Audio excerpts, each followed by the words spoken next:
Riley is 11 years old and she lives in Minnesota.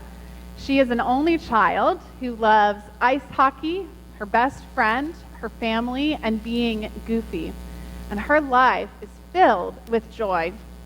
That is until her family moves across the country to San Francisco. And then life gets a bit difficult. You could say that her life turns inside out. And the movie Inside Out tells her story, but it tells it from the perspective of the emotions that are inside her head. From joy, sadness, fear, disgust, and anger. Now you saw a little bit about how they work together in the trailer that you just watched, but there's another clip that I'd like to show you that goes into a deeper description of each of them. Very nice. Okay, looks like you got this. Very good. Oh, that's right. That's fear. He's really good at keeping Riley safe. Easy, huh? All right. Oh, we're good. We're good. Thank you. Thank you very much. And we're back.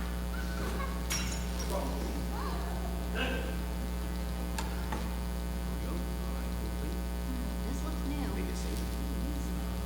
Okay, caution. There is a dangerous smell. Well, hold on, what is that? This is disgust. She basically keeps Riley from being poisoned, physically and socially. It's not really allergic or she could get cancer. Hold on. It's broccoli! Yeah! Well, I just saved our lives. Yeah, you're welcome. Riley, if you don't eat your dinner, you're not going to get your dessert. Wait, did he just say he couldn't have dessert? That's anger. He cares very deeply about things being fair. So that's how you want to play it, old man? No dessert? Oh, sure. We'll eat our dinner right after you eat this. Riley, here comes an airplane. Oh, airplane. We got an airplane, everybody.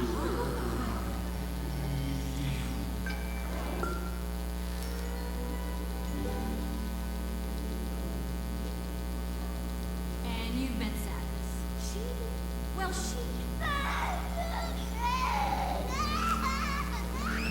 I'm not actually sure what she does. And I've checked, there's no place for her to go, so she's good, we're good, it's all great. So as you could see in this clip, all of the emotions sit up in what is known as headquarters, and they operate how Riley will react in different situations. Each moment of Riley's life is stored in small balls that you also saw in that clip that make up her memory.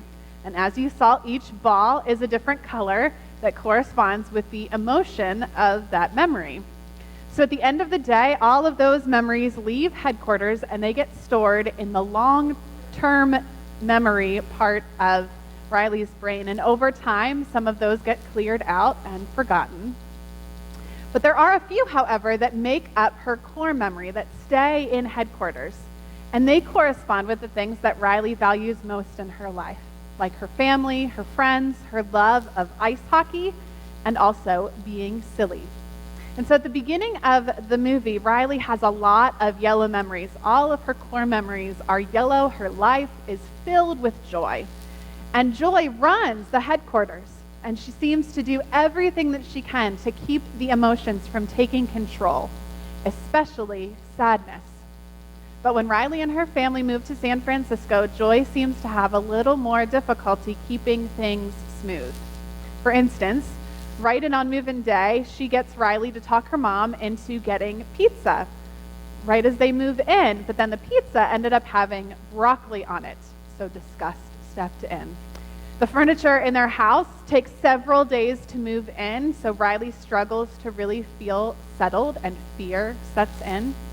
At her new school, Riley struggles to make friends, and then when she video chats with her best friend in Minnesota, she finds out that her best friend has already made a new best friend in Riley's absence. And so at the same time that all of this chaos is going on, sadness gets a little lost around headquarters.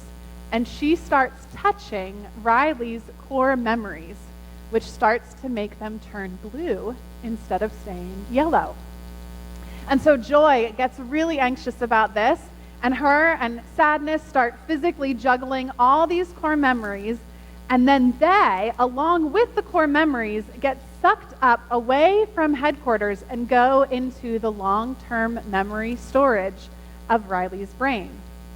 So suddenly, everything in Riley's world seems negative, and the things that she once valued and things that brought her joy now come crashing down.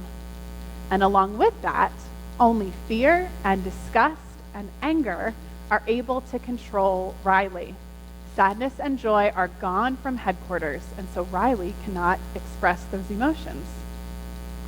Now, there is no doubt in my mind that we all have been in Riley's shoes.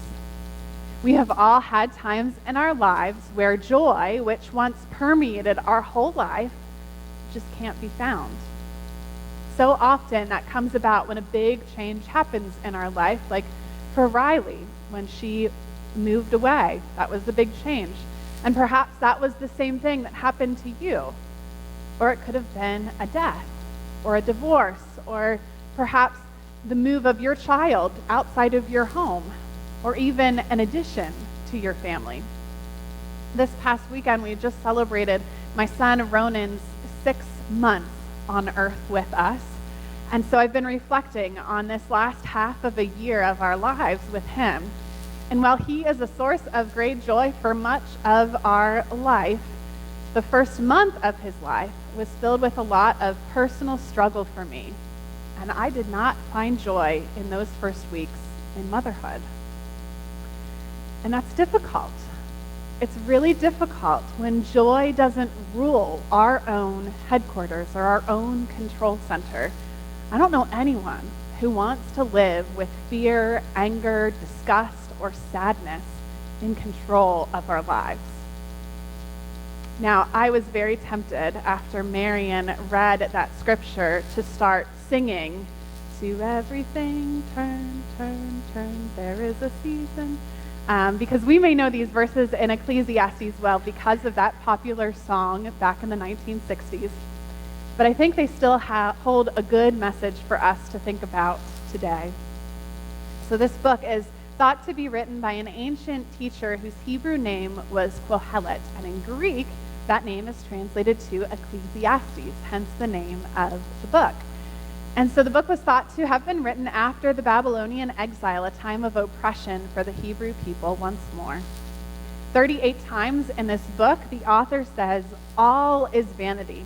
And along with that and some other things that were written, so many believe that this writer is the ultimate cynic, or some also may believe that he's just a realist who didn't view the world through rose-colored glasses. So here in our reading, we find 28 various seasons of life, written out in pairs, contrasting one another in extremes. We know that each of these things have a place in life. And perhaps as you heard Marion read it, you could think in your mind of times in your life when these certain things happened.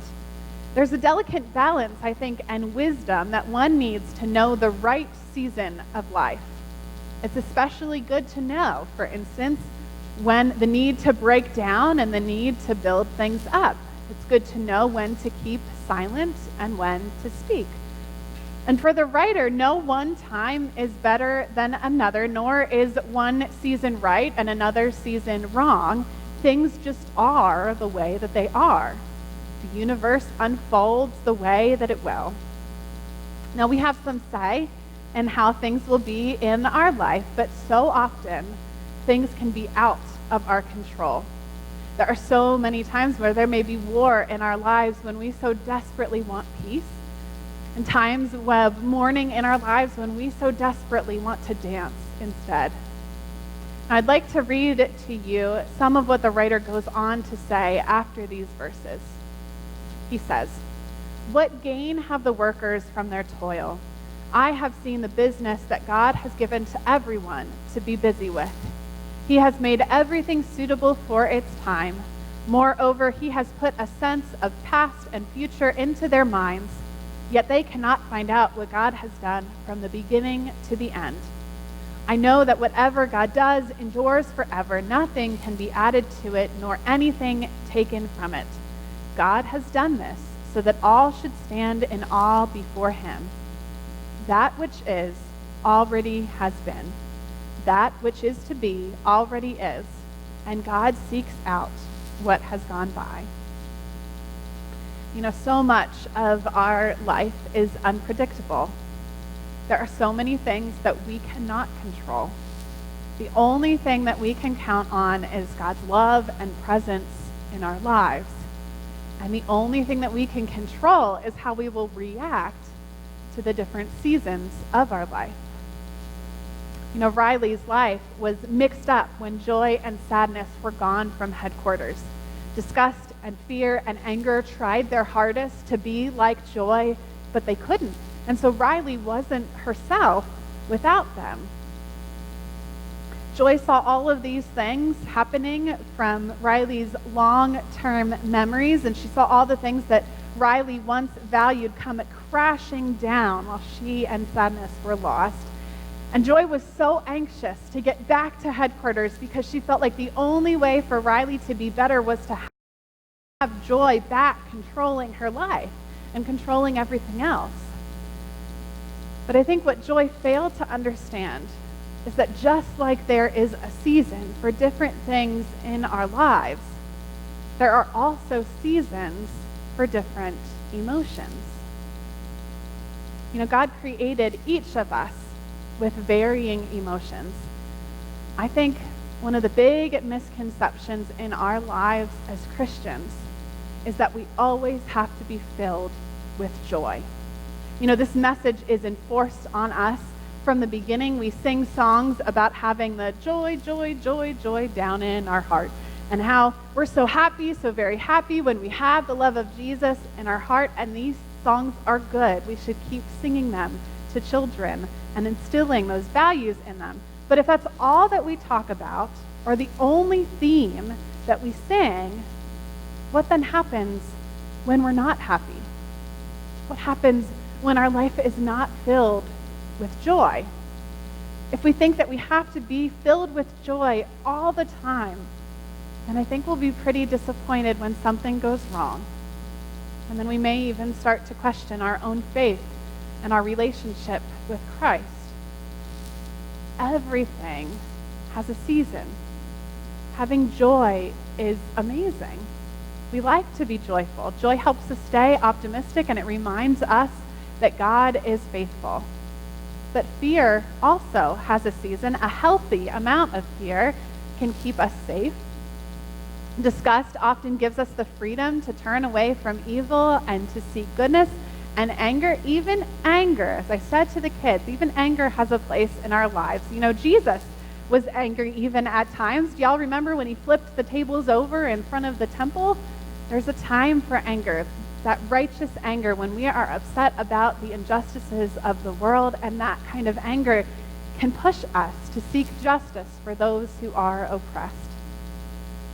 And sadness also has a season too, as much as we may not want to admit it.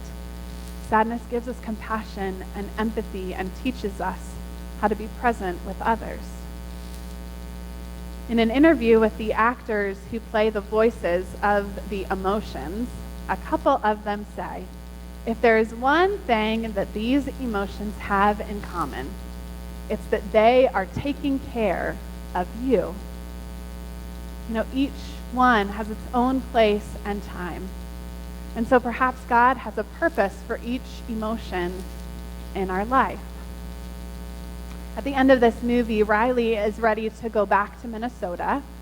Without joy and sadness, then the emotions of fear, disgust, and anger decide that just leaving San Francisco is what is best for Riley.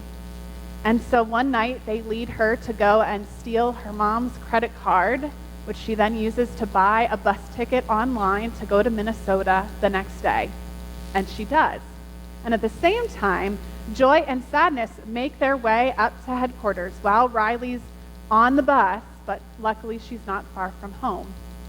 And so joy decides in that moment that sadness should take over the control panel. And I'd like for you all to watch what happens next.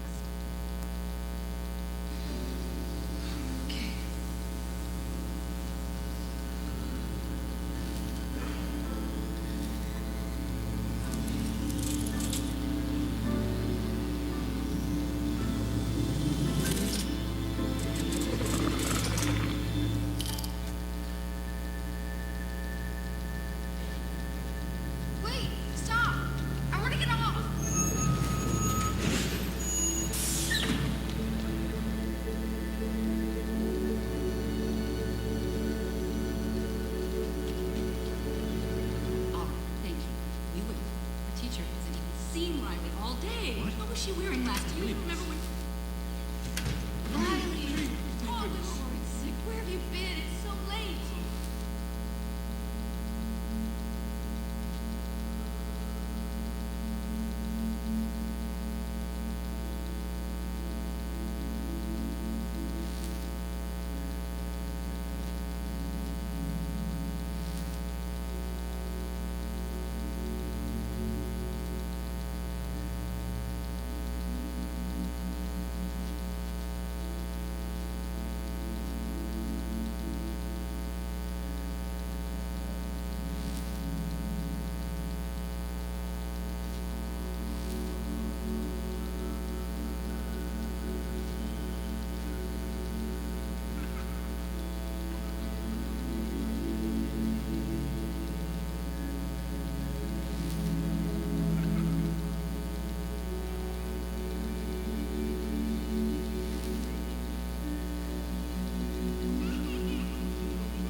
You need me to be happy.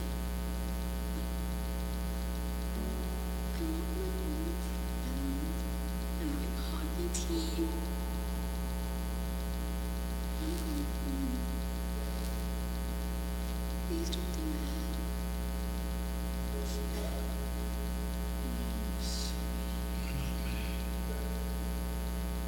You know what? I miss Minnesota. I miss the woods where we took hikes. The backyard where you used to play. Spring Lake, where you let us skate. Come here.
You can stop it. It's going back to the beginning.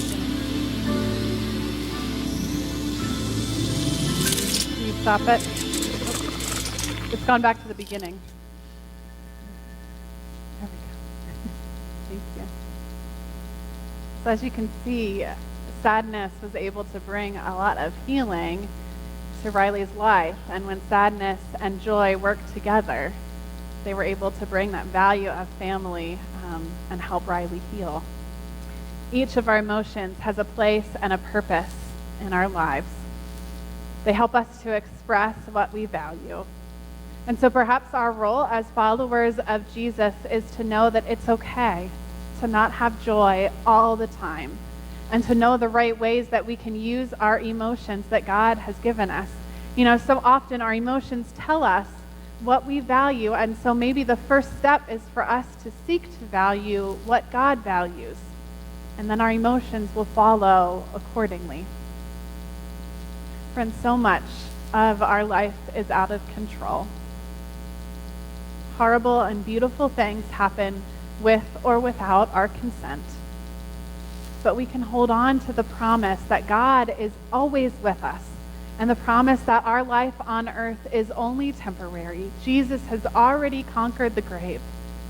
So the end of our story is already filled with hope. May that promise guide our emotions and our actions. That is my prayer for each and every one of you. Amen. I invite us as we continue on in worship to sing together the hymn of promise, number 707. May this be our prayer.